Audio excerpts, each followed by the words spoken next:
नमस्कार दोस्तों, स्वागत है आपका अपने YouTube channel the law students पर। और मैं आपको बता दूं कि इस चैनल पर हम सभी टॉपिक्स कवर करेंगे, सभी सब्जेक्ट्स कवर करेंगे, तो चैनल को सब्सक्राइब कर लेना। पहले ही बता रहा हूं, मिस मत करना। अगर आप एग्जाम्स की तैयारी कर रहे हैं, अगर आप LLB कर रहे हैं या आप जुडिशरी की तैयारी कर रहे हैं, तो आपको ये वीडियोस बहुत हेल्पफुल होने वाली है। हम शॉर्ट्स वीडियोस ही बनाएंगे, ज्यादा लंबी हमारी वीडियोस नहीं जाएंगी, सिर्फ पॉइंट टू पॉइंट हम बात करेंगे। मेन टॉपिक्स जो अक्सर एग्जाम्स में पूछे जाते हैं या फिर जुडिशरी एग्जाम्स में पूछे जाते हैं, हम सिर्फ वही पॉइंट्स कवर करेंगे और बहुत अच्छे से आपको समझ में आने वाला है। अगर कोई भी दिक्कत आए तो कमेंट कर देना। तो चलिए बिना देर किए शुरू करते हैं। तो आज हम शुरू करेंगे सबसे पहले CRPC से।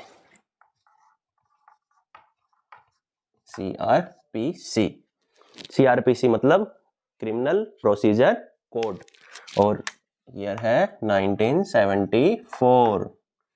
ठीक है, तो अगर हम सबसे पहले लॉ में एक बात अपने दिमाग में बिठा लीजिए, अगर आप लॉ कर रहे हैं तो जो नंबर्स का गेम है वो आपकी लाइफ में बहुत ज्यादा बढ़ जाता है, क्योंकि हमें सेक्शन से डील करना है, वो भी नंबर्स में है।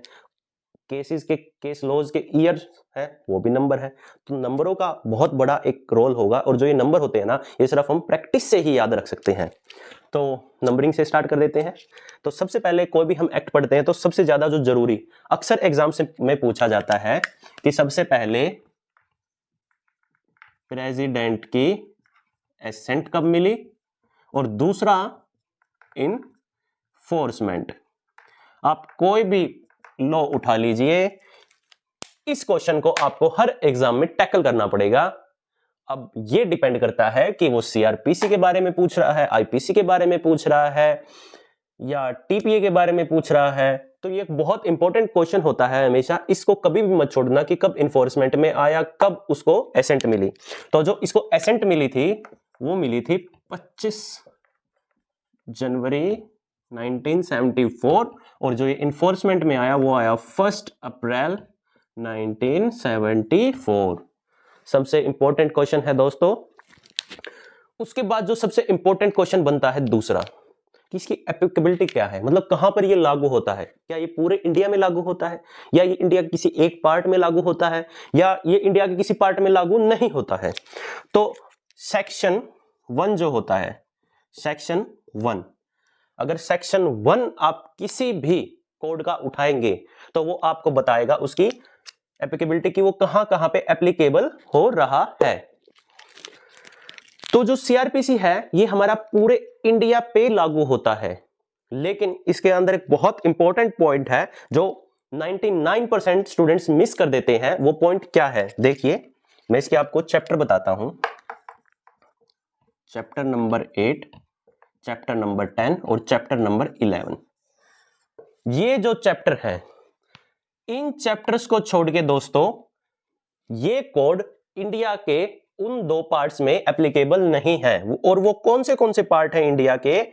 सबसे फर्स्ट है नागालैंड और नंबर 2 है ट्राइबल एरियाज। इन दोनों ही जगह पर सिर्फ ये 3 चैप्टर्स इंप्लीमेंट होंगे और ये कोड इंप्लीमेंट नहीं होगा। अब ये चैप्टर्स कहते क्या है, वो सबसे बड़ी बात है। तो जो हमारा चैप्टर 8 है, चैप्टर 8 है हमारा, वो डील करता है security for keeping peace and good behaviour. मतलब अगर कहीं पर बात है वो पीस और गुड बिहेवियर की है, अगर मतलब इस कोड में अगर कहीं पर भी पीस और गुड बिहेवियर की बात हुई है तो वो इन पर इंप्लीमेंट होगी। ये था चैप्टर 8। चैप्टर 9 क्या कहता है हमें, चैप्टर 10 हमें क्या कहता है? चैप्टर 10 हमें कहता है maintenance of public order and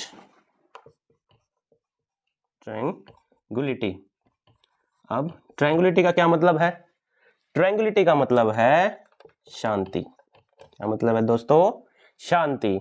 मतलब जहां पर बात आएगी पब्लिक ऑर्डर को मेंटेन करने की या शांति मेंटेन करने की, तो वहां पर भी ये इन दोनों जगह पर लागू होगा। फॉर एग्जाम्पल धारा 144, सेक्शन 144 जो हम पीस मेंटेन करने के लिए करते हैं। तो अगर कोई ऐसी सिचुएशन हो जाती है कि दंगा हो जाता है, कुछ हो जाता है, तो वहां पर भी इस कोड को फॉलो किया जाएगा। अब बचता है जी चैप्टर नंबर 11। तो चैप्टर नंबर 11 हमें कहता है preventive action of police.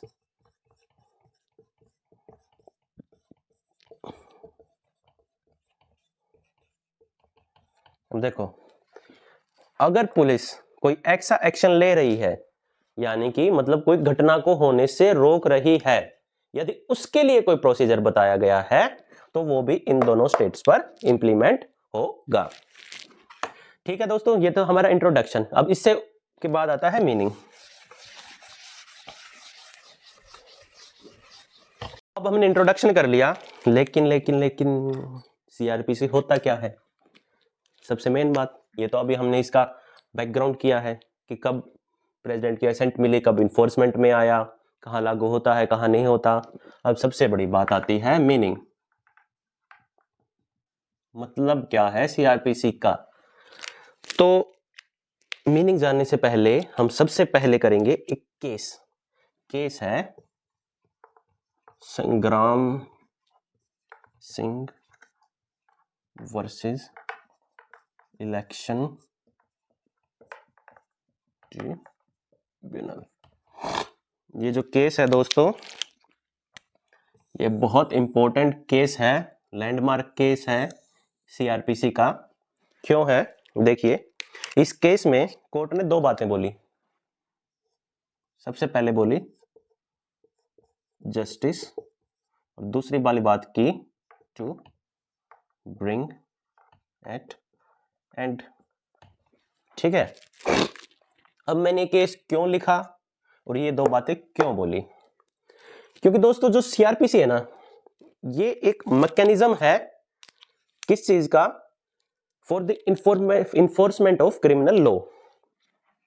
Uh mechanism for the enforcement of criminal law. ठीक है, सबसे पहले हमें यह बात समझनी है, for the enforcement of the criminal law. हमने इन्फोर्समेंट क्यों बोला? हमने इन्फोर्समेंट शब्द का क्यों यूज किया? तो दोस्तों देखिए, हमने इन्फोर्समेंट शब्द का क्यों यूज किया? क्योंकि जो हमारा लॉ होता है ना, वो दो प्रकार का होता है। कितने प्रकार का था? दो। सबसे पहले क्या आता है? सब्सटेंटिव लॉ, और दूसरा हमारा होता है प्रोसीजरल लॉ।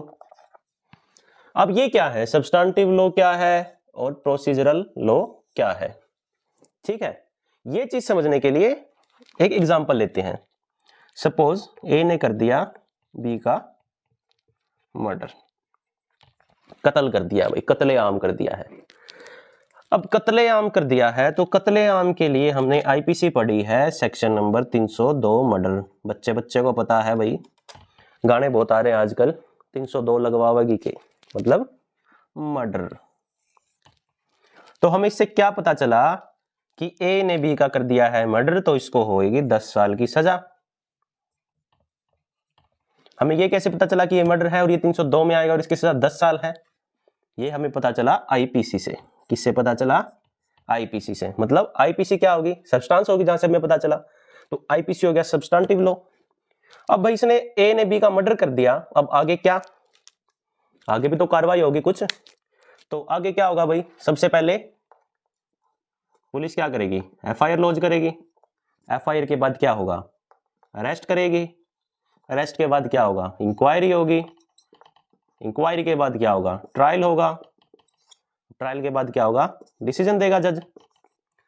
तो ये प्रोसीजर कि कब क्या होगा, ये हमें कहां से पता चलता है? ये हमें पता चलता है सीआरपीसी से।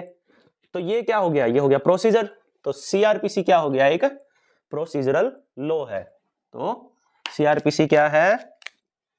Is a procedural law. ठीक है, प्रोसीजरल लॉ है। इसलिए हमने ये शब्द यूज किया था, for the enforcement of the criminal law. Criminal law क्या है? आईपीसी, आईपीसी को इन्फोर्स करवाएंगे हम यहां पर सीआरपीसी में, आईपीसी को इन्फोर्स करवाएंगे। अब एक और बात है यहां पर समझने की,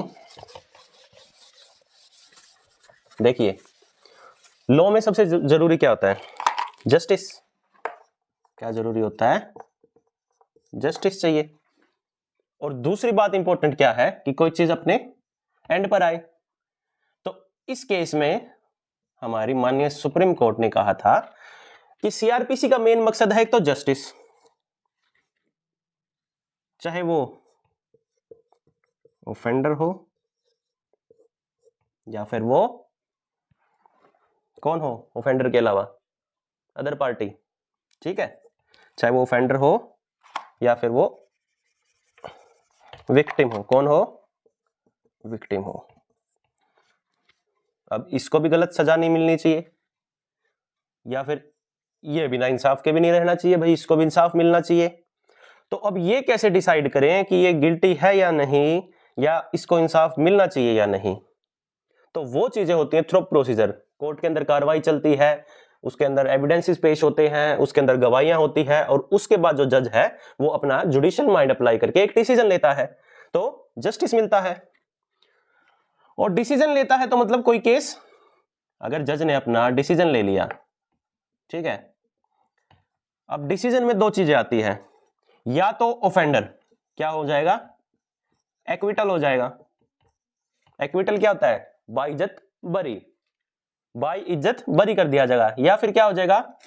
गिल्टी हो जाएगा, या फिर कन्विक्टेड हो जाएगा, मतलब इसको सजा सुना दी जाएगी। अब चाहे ये या एक्विटल हो जाए या फिर ये कन्विक्टेड हो जाए, केस क्या हो जाएगा? एंड। तो हम केस को एंड पे ले आए। तो यही बात तो इस केस में बोली गई थी कि जो सीआरपीसी है हमारा, इसका मतलब है या तो हम जस्टिस दिलवाए या फिर हम केस को एंड पर ले आए, ठीक है। तो आज के लिए इतना ही करेंगे।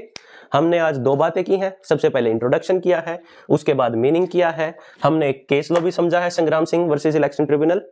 तो बहुत बहुत धन्यवाद।